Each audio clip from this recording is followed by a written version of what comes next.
والحي القيوم وأتوب إليه لا حول ولا قوة إلا بالله العلي العظيم وقل ربي أعوذ بك من همزات الشياطين وأعوذ بك ربي أن يقدرون لا حول ولا قوة إلا بالله بسم الله الرحمن الرحيم بسم الله الشافي بسم الله الكافي بسم الله المعافي بسم الله الوافي بسم الله رب السماوات والأرض بسم الله الذي لا يضر مع اسمه شيء في الأرض ولا في السماء وهو السميع العليم بسم الله الذي لا يضر مع اسمه شيء في الأرض ولا في السماء وهو السميع العليم بسم الله الذي لا يضر مع اسمه شيء في الأرض ولا في السماء وهو السميع العليم الحمد لله رب العالمين الواحد الأحد الفرد الصمد الذي لم يلد ولم يولد ولم يكن له كفوا أحد سبحانك لا علم لنا إلا ما علمتنا إنك أنت العليم الحكيم رب اشرح لي صدري ويسر لي أمري واحلل عقدة من لساني يفقهوا قولي أما بعد.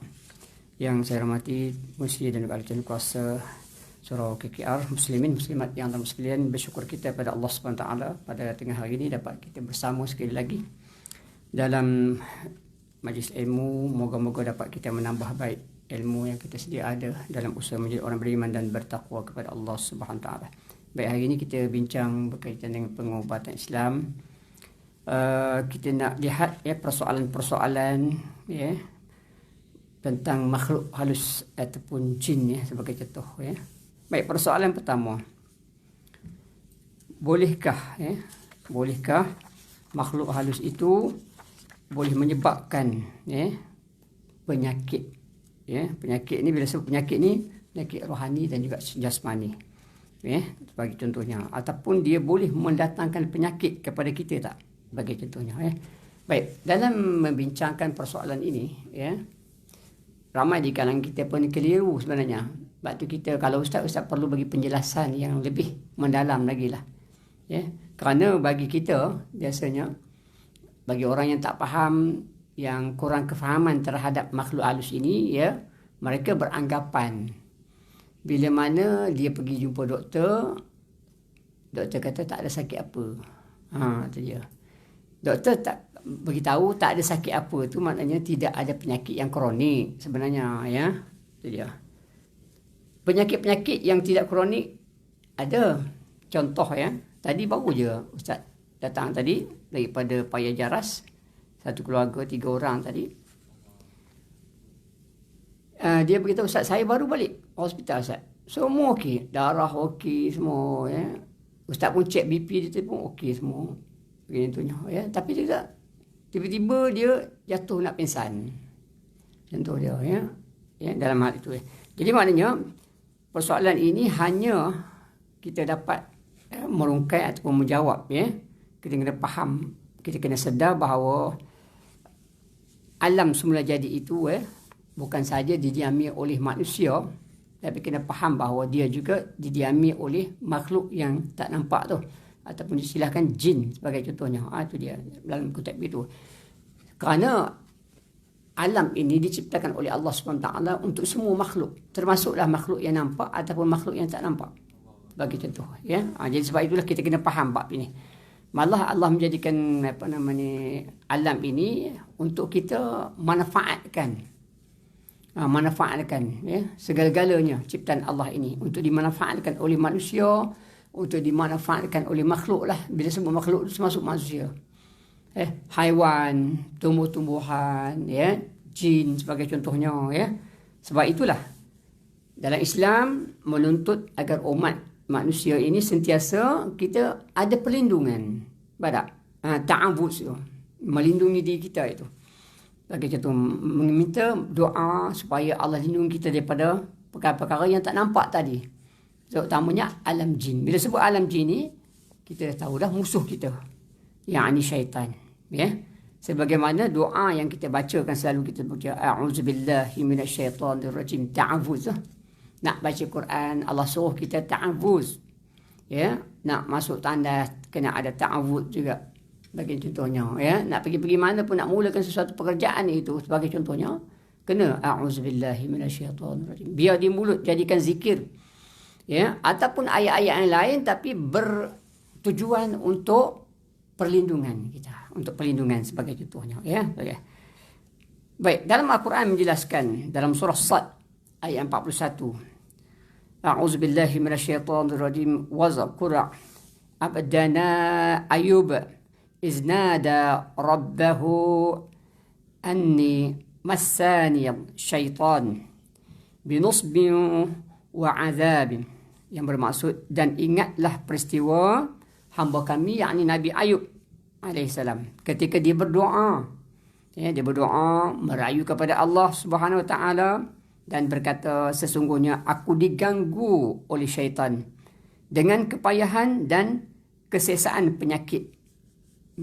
Ingat tak Nabi Ayub ni dia sakit apa? Kulit kan, nampak tak? Terlalu berpuluh tahun sakit kulit, tuan-tuan.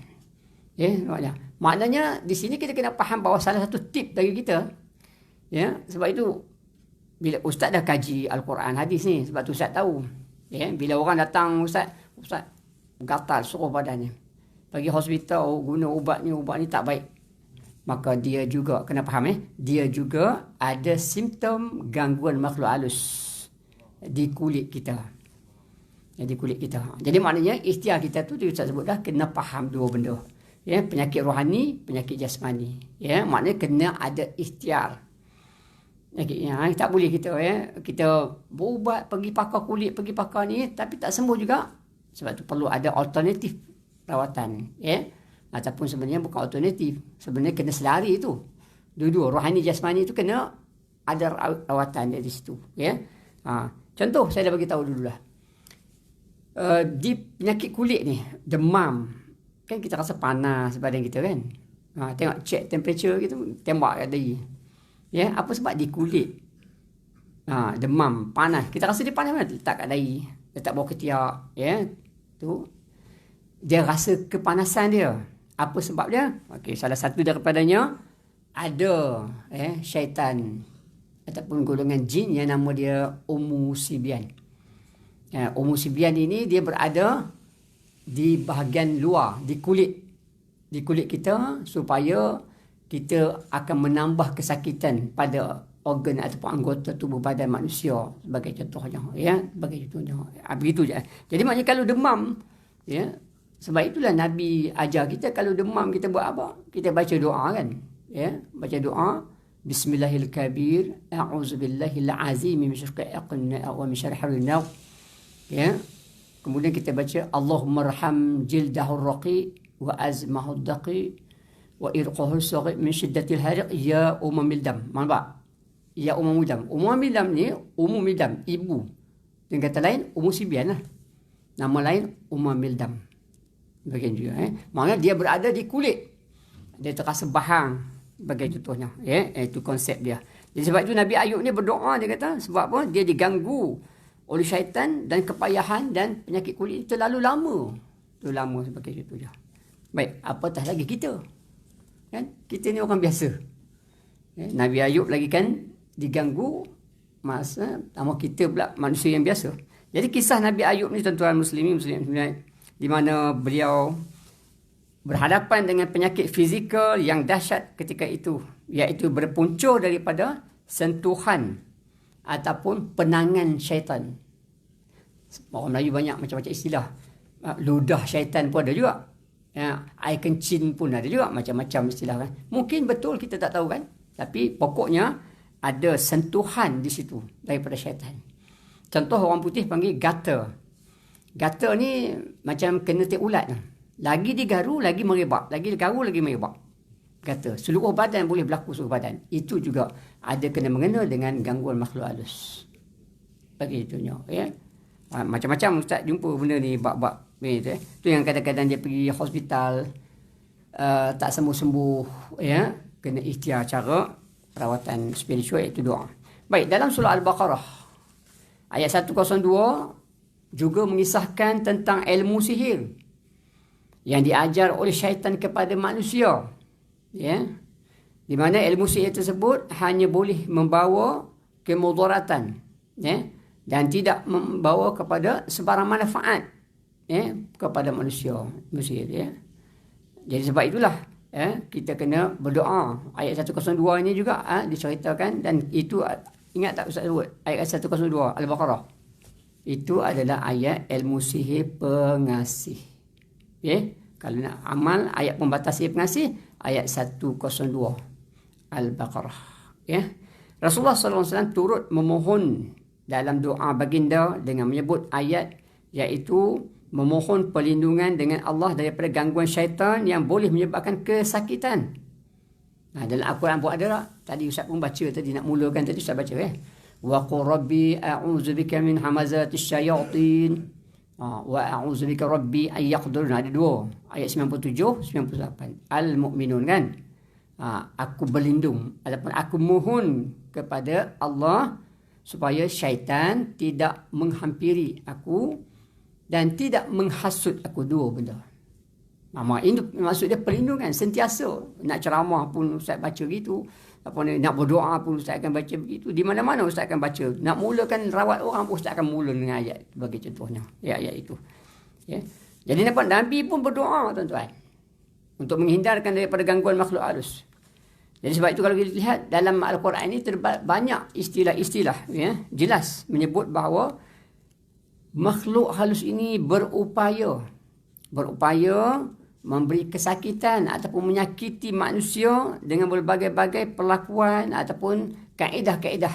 Ya, macam Abu Sufyan tadilah disebut dalam riwayat, lahir dia anak Adam, maknanya bayi baru lahir tu menangis dia sebab apa? Dicucuk dengan jari dia. Dia cucuk anak tu, bayi tu. Ya, tu kadang nampak dekat punggung tu lebam, sebagainya tu, yang menangis, ada merah-merah belakang dia, sebagainya tu, menjerit-jerit dia kan. Sebab itulah disunatkan kita mengazankan bayi yang baru lahir. Azan, bukan qamat ni pandai-pandai kita. Anak perempuan dikata qamat, anak lelaki suruh azan. Ya. Yang Nabi ajar kita azan, tak kira anak lelaki ke anak perempuan. Azan. Qamat di belah kiri. Ingatlah. Menghadap kiblat, okey, letak gini. Bayi tu kepala belah kiri kita. Terbalikkan belah kanan. Selalu orang letak ke kiri lah. Kita nak dekat telinga kanan tu. Telinga kanan maknanya kepala di kanan lah. Jadi supaya dekat, kita dekat belah kanan. Lepas tu baru pusing. Pakai dia menghadap kiblat, azan. Siapa nak azan ni? Walinya. Walinya termasuklah tak ada bapa, datuk dia. Tu dia. Macam tu datuk tu wali tu. Tak ada bapa, datuk. Tak ada datuk, barulah cari ipar duai, bapa saudara sebagai contohnya, boleh azan. Apa tujuan dia? Supaya untuk menghindarkan gangguan makhluk halus yang ada bersama kelahirannya itu. Salah satu lagi tengok dalam riwayat yang lain, Nabi sebut kan, lahirnya anak Adam maka kamu ditemani oleh qarin kan. Nampak tak?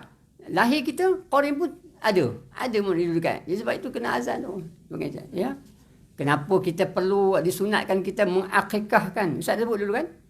Tujuan akikah untuk apa? Untuk menghindarkan belenggu syaitan terhadap bayi tersebut di saat usia dia 7 hari. Daripada menghalang dia melakukan ibadah ataupun menghalang daripada melakukan perkara-perkara baik. Perkara baik. Ya? Jadi sebab itulah, perkara tak baik apa dia? Menangis tengah hari, menangis. Maghrib menangis, tengah malam menangis. Ya? Sebab tadi walinya, mak ayahnya tak buat akikah. Ya, tu dia. Mana akikah ni seumpama macam apa? Satu kesyukuran kepada Allah Subhanahu Taala di mana kita dapat bayi. Dapat baru lahir bayi tu, maka kita apa yang kita bagi kepada Allah? Okey, saya tanya tuan-tuan. Kita dapat bayi zuriat. Ya. Apa yang kita bagi kepada Allah? Tanda kita bersyukur. Jadi sebab itulah disunatkan kita mengakikahkan. Tanda kita bersyukur.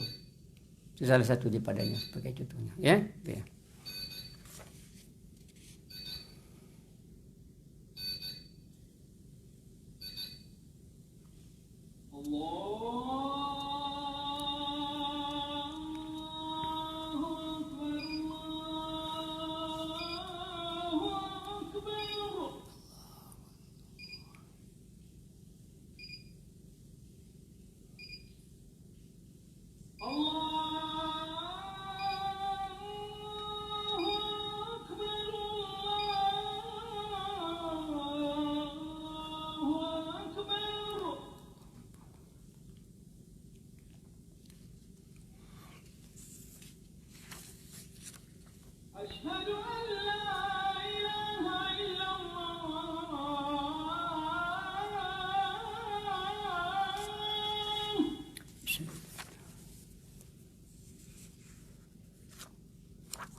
اللهم رب هذه الدعوة التامة والصلاة القائمة آت محمدا الوسيلة والفضيلة وابعثه مقاما محمودا الذي وعدته. Baik, maknanya kita kembali balik bincang, iaitu boleh tak makhluk halus ini menyebabkan penyakit. Ya. Ya boleh.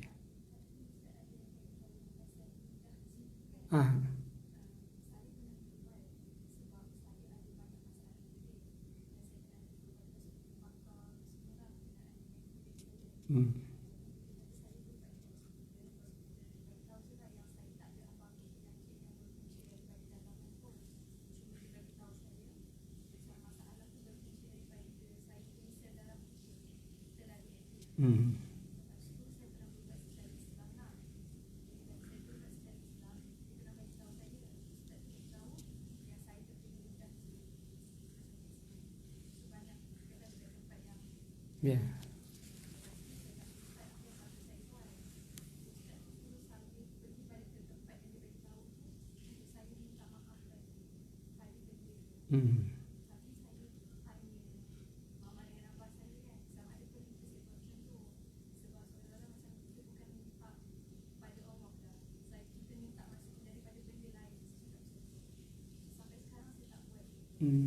Dia sebenarnya puan kecil.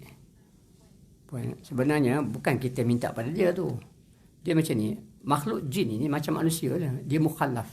Sifat macam manusia. Dia ada dia punya sistem dia, ada undang-undang dia, ada mahkamah dia. Alam jin ni. Ya, maka dia ada hukum dia dipanggil qisas, ya. Hukum qisas ni contoh dia mungkin puan ni terlanggar ke, terpijak ke, tersentuh sama ada anak dia ke, keluarga dia ataupun diri dia. Jadi menyebabkan itu yang dia ludah tu. Contohnya itu yang dikatakan ustaz tu kata kena minta maaf pun. Kita pun sama juga dengan orang kafir contoh.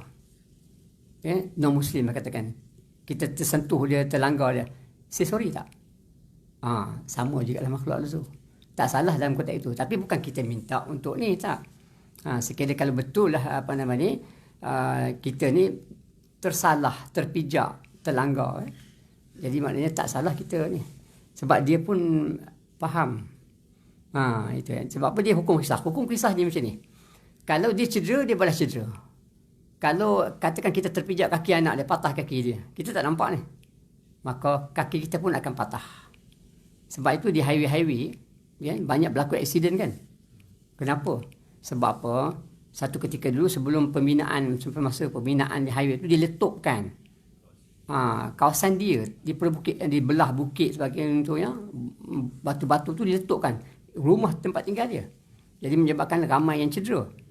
Jadi selagi mana tak cukup balasan dia tu, kalau 10 katakan 10 orang cedera lah, dia punya 10 ekor lah cedera, maka 10 orang lah yang akan aksiden di situ.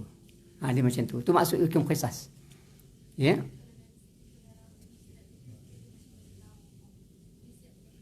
Okey.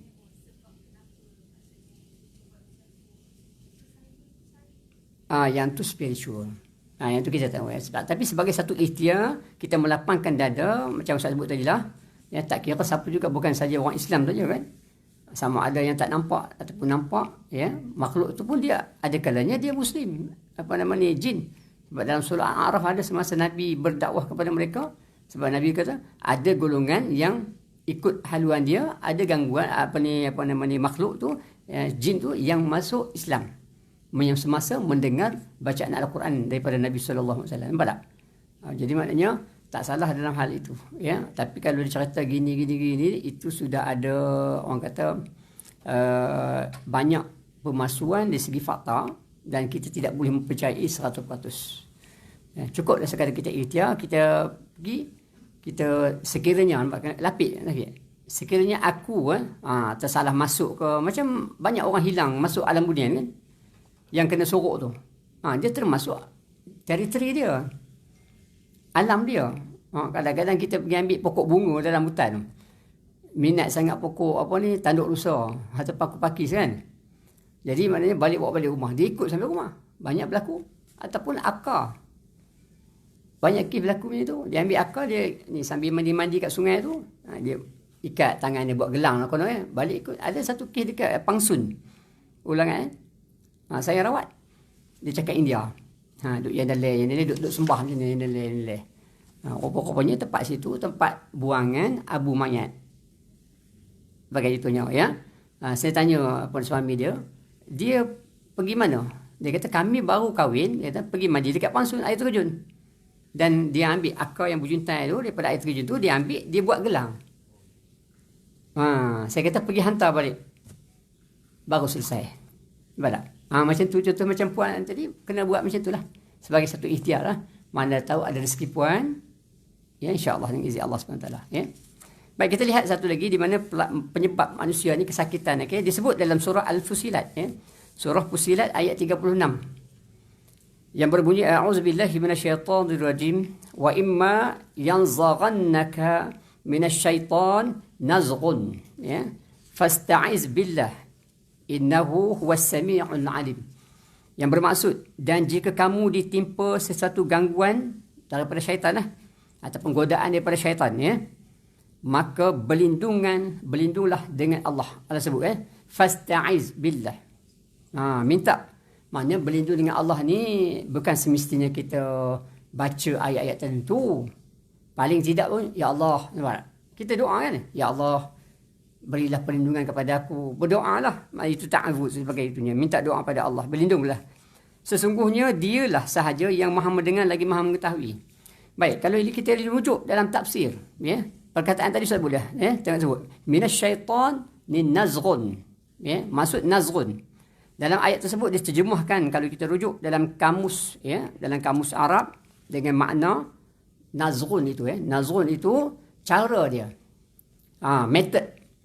Macam mana syaitan tu dia mencederakan, mengganggu manusia tadi, cara dia macam mana? Nazghun. Nazghun maknanya ditikam ataupun dicucuk dengan jari tangan. Ada. Dia tadi puan punya kes tadi kan? Tu ada kena benda tu. Dan juga satu lagi, ditumbuk ataupun ditendang. Itu dalam kamus Arab sebut. Perkataan nazghun dalam ayat Quran surah Fusilat ayat 36. Ya. Kan Ustaz sebut tadi bayi-bayi dia dicucuk. Sebab itu orang kena gangguan makhluk halus ini bila petang saja dia rasa dada dia pedih, rasa cucuk, tusukan kan, macam-macam sebagai itunya ya. Kemudian dalam tafsir Maraghi dan tafsir Al-Qurtubi pula menjelaskan istilah nazghun itu, dia kata seumpama tendang. Dia tendang kita ataupun dia sepak kita. Dan juga yang kedua, dia memberi kerasukan. Mau tak ingatlah, tak keruan kan, merasuk dan mencederakan seseorang. Okey, ini dalil daripada Al-Quran, tuan-tuan. Dalam Al-Quran, Itu yang dalam ayat Fussilat ayat 36. Kemudian satu lagi dalam surah Al-Baqarah ayat 275. Yang ni jelas kepada kita lah. Selalu kita quote. Kalau SPRM, kalau Ustaz pergi ceramah SPRM, selalu Ustaz quote ayat ni. A'udzubillahi minasyaitonirrajim. Allazina ya'kuluna riba. Maksud dia orang-orang yang makan riba ataupun yang mengambil riba. La yakhumuna illa kama yakhumu kama allazi yataqubbatu syaitan minal mas. Maksud dia orang-orang yang mengambil riba ataupun makan riba, bahasa kita di Malaysia rasuah lah, makan rasuah, tidak dapat berdiri dengan betul ketika dia bangkit dari kubur mereka, dari kubur mereka, melainkan seperti berdirinya orang-orang yang dirasuk syaitan disebabkan penyakit gila yang menyerang mereka. Okey, salah satu daripadanya ialah syaitan ataupun gangguan makhluk halus ini boleh menyebabkan kita kerasukan lantaran jadi gila. Okey, tengok dari segi konteks penyakit. Orang gila ni agak-agak dia normal ke tak normal? Tak normal kan? Samalah dia orang yang kerasukan syaitan itu, dia tak normal. Samalah juga orang yang kena sihir itu, dia tak akan jadi normal. Sebab itu ustaz selalu orang datang jumpa ustaz sebagai itunya, ustaz saya kena sihir. Kemarin pun ada datang, saya kena sihir santau dan sebagainya. Saya beritahu dia, Syekh, enta ni kalau kena sihir, enta tak boleh bercakap dengan ustaz. Itu dia. Sebab apa? Tadi kan ayat Quran sebut dah. Sebab dia unconscious, tak sedar. Tengok Nabi, Ustaz dah cerita dah kisah Nabi, bagaimana Nabi disihir kan oleh seorang Yahudi kan.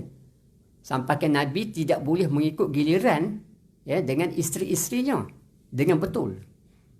Nabi tak ingat, nampak tak? Tapi kalau orang tu cerita, Ustaz saya ni di sini, siap boleh bawa kereta lagi tu. Datang bawa kereta, bawa motor pun ada sebagainya. Dan dia mengatakan sihir, maka itu salah. Sebab itulah sihir ni bukan boleh main-main, bukan boleh kita cakap dia. Kena ada dalil macam ni. Dalil-dalil jelas di mana ada nas-nas yang membuktikan bahawa orang yang kena kerasukan syaitan ini, terutamanya yang mana kena sihir, ciri pengasih ke apa, dia tak ingat, tuan-tuan. Lost. Sampai orang lain lah pimpin dia, orang lain lah bawa dia. Itu dia baru betul-betul sihir, tuan-tuan. Sebab tu jangan sebenarnya kita kata sihir. Kalau kena sikit-sikit itu gangguan makhluk halus saja, terutama qarin kita sebagai contohnya, Baik. Jadi itu dalil Allah Subhanahu taala di mana boleh menyebabkan kita gila ataupun kita kerasukanlah bila mana menyerang seseorang itu. Apa kait mengait dengan makan riba ataupun makan duit haram itu dengan gila? Apa kena-mengena? Okey, satu lagi lihat dari konteks kesucian. Kekotoran pada hati kita, di mana bila ada kekotoran pada jiwa kita, pada hati kita, maka di situ sudah memberi ruang ataupun membuka laluan kepada pintu masuk syaitan tadi. Bukan saja makan riba, tuan-tuan. Samalah juga orang yang pergi makan di luar tu. Pergi makan di luar tepi-tepi jalan yang kotor, najis tu kan, tuan-tuan, contohnya, yang mana tak jaga aurat, kemudian tak jaga kebersihan, kita pergi makan. Di mana makanan itu masuk dalam tubuh badan manusia, itu bersama dengan syaitan. Sebab syaitan suka benda-benda yang kotor ataupun najis sebagai contohnya. Jadi maknanya bukan saja orang yang terlibat dengan riba ataupun makan rasuah sebagai contohnya, tetapi makanan yang kita makan tu, dia punya kualiti dia. Ayam ataupun haiwan 4 kaki ataupun 2 kaki yang perlu melalui proses penyembelihan. Itu dia. Jadi maknanya kita kena prihatin terhadap bab ni. Kalau tidak mahu gangguan makhluk halus itu masuk dalam badan manusia, menggoda, menghasut, dan mudah sangat. Sikit-sikit kena. Apa dia? Sikit-sikit fast food. Sikit-sikit McDonald's. Sikit-sikit KFC. Ya, sikit-sikit ayam golek tepi jalan. Maka mudahlah dia.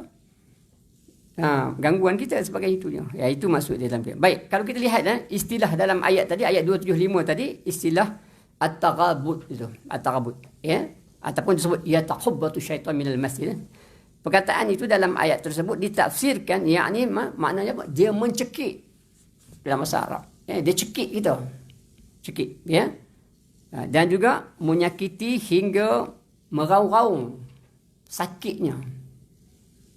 Apa kata ya? Jadi gila macam orang gila, tak keruan, ya. Kemudian dalam sebuah hadis sahih yang menyebut fenomena disebut as-sar'u. As-sar'u maksudnya syaitan menjadi penyebab berlakunya kecederaan kepada manusia seperti kesakitan, hilang akal, kebisingan dan juga melampau. Maknanya kerunsingan yang melampau, ya.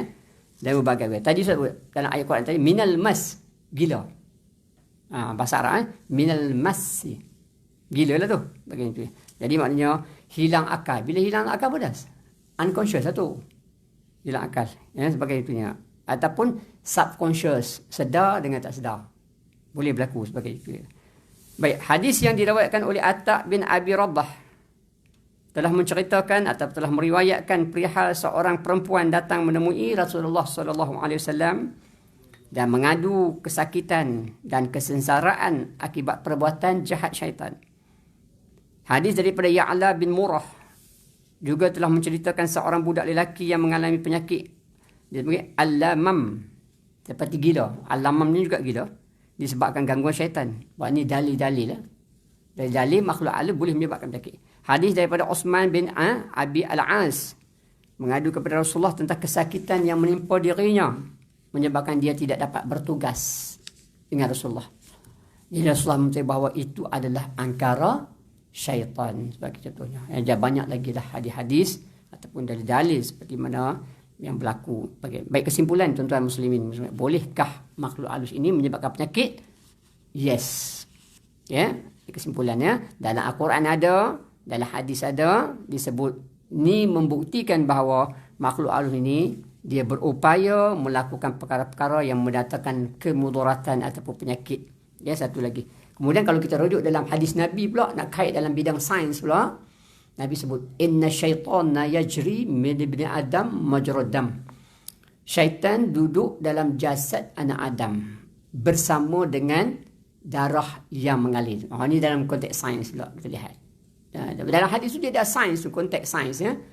Jadi maknanya apa tadi? Balik pada kualiti darah tersebut. Jadi bagi mereka yang darah dia itu ada apa-apa penyakit, kanser ke, uric acid tinggi ke. Uric acid ni bukan semestinya seafood je, tuan-tuan. Salah satu dia orang yang suka makan pedas.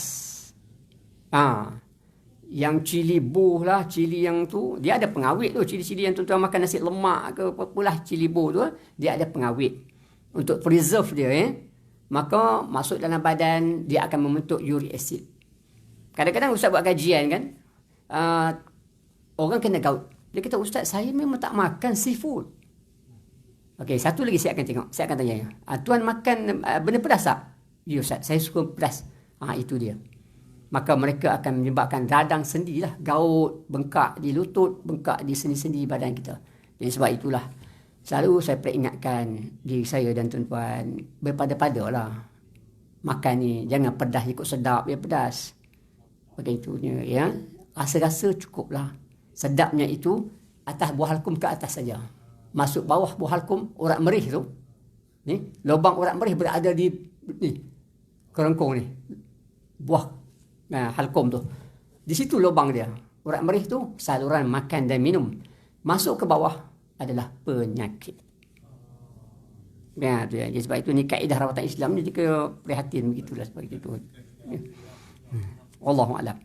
Ya. Tu yang jadi ingat-ingat sikit makan tu, jangan main makan. Baik, ada sikit lagi tajuk seterusnya. Apakah pula penyakit-penyakit bawaan makhluk halus tu? Tadi kita lihat boleh menyebab tak? Okay, kita tengok penyakit bawaan makhluk halus, simptom dia.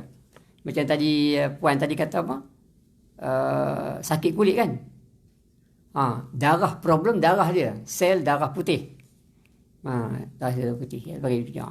Dan uric acid ke ataupun macam-macam lah darah ni, penyakit darah ni memanglah memudahkan dorongan-dorongan makhluk halus duduk dalam darah tu. Bila mana duduk dalam darah, dia menyebabkan apa? Dia akan keluar melalui kulit kita. Keluar. Bila mana proses perpeluhan, perlu berlaku, maka kita ada liang roma kan? Maka dia akan keluar di situ, maka menyebabkan di mana asid-asid tadi, dia keluar melalui liang-liang roma. Maka dia akan timbullah sama ada bintik-bintik, bonjolan, macam-macam lagi lah. Bagi jatuhnya. Jadi maknanya, ikhtiarlah bagi orang yang suka kena penyakit kulit ini, ya ikhtiar melalui pemakanan yang sihat. Madu dengan lemon jangan lupa. Itu sunnah. Saya selalu sebut. InsyaAllah tuan-tuan, kalau makan madu dengan lemon tuan-tuan, kalau luka ke, kalau sensitif sikit kulit, tak jadi masalah. Tak jadi masalah. Bagi contohnya, ya, itu ya.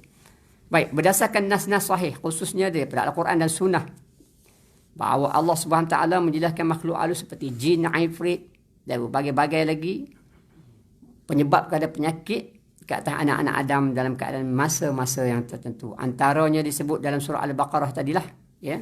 Sebut tadi ayat 275 tadi, ya. Yang Ustaz dah huraikan tadi dah, ya. Jadi istilah, ya, yang disebutkan tadi, perkataan at-taghabut itu ataupun ya taqabbatu syaitan itu bermakna dipukul. Dia pukul kita dengan kuat. Dia pukul kita, ya, ataupun dicederakan dengan kuat. Dia cekik tu kan kuat. Cekik boleh membawa kematian. Ni kisah baru ni kan. Ya. Dia cekik isteri dia. Begitunya. Itu maksudnya. Jadi selain daripada itu, surah Al-A'raf ayat 201. Allah menggunakan perkataan al-mas, minal mas ataupun al-mas tu. A'udzubillahi minasyaitonir rajim. Innal ladzina taqaw iza massahum ta'ifun minasyaitan tazakkaru fa iza hum mubsirun. Yang bermaksud sesungguhnya orang-orang yang bertakwa apabila mereka ditimpa was-was. Dengar baik-baik. Orang-orang yang bertakwa bila diuji Allah, ditimpa oleh was-was, daripada syaitan lah. Biasanya was-was daripada syaitan, ya. Ataupun dua, syaitan manusia ataupun syaitan jin. Was-was ni boleh dua. Ingat kita ada bincang dulu. Syaitan manusia ataupun syaitan jin. Tu, ya. Mereka ingat akan Allah. Maka dengan itu mereka akan nampak, kata Allah, jalan yang dituju itu jalan yang benar belaka. Jadi dia buat macam mana kalau kita was-was dalam apa-apa juga nak buat, nak pergi sana, nak buat itu, nak buat ini. Astaghfirullahalazim. Nampak? Ini orang yang ikut jalan-jalan takwa. Astaghfirullahalazim. Sebab itulah salah satu lagi amalan kita, tuan-tuan, nak datang kerja, nak pergi mana, bismillahi tawakkaltu 'ala Allah wala haula wala quwwata illa billahil aliyyil azim. Bismillahirrahmanirrahim. La yadur ma'asmi syai'un fil ardi wala fis sama'i wa huwas sami'ul alim. Jangan lupa. Pagi 3 kali, matahari jatuh kan, petang kan, balik daripada kerja 3 kali baca. Ni sunnah Nabi. Nabi suruh baca 3 kali pagi, 3 kali petang. Ataupun 7 kali pagi, 7 kali petang. 2 kali je pun. Mohon pada Allah, ya Allah, aku berlindung. Mohon pelindung, ya Allah. Ya.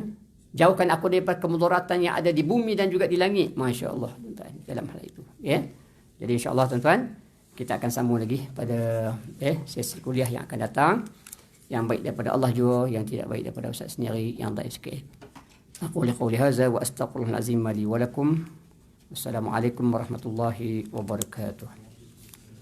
A'udzu billahi as-sami'il 'alim minasyaitonir rajim. Bismillahirrahmanirrahim.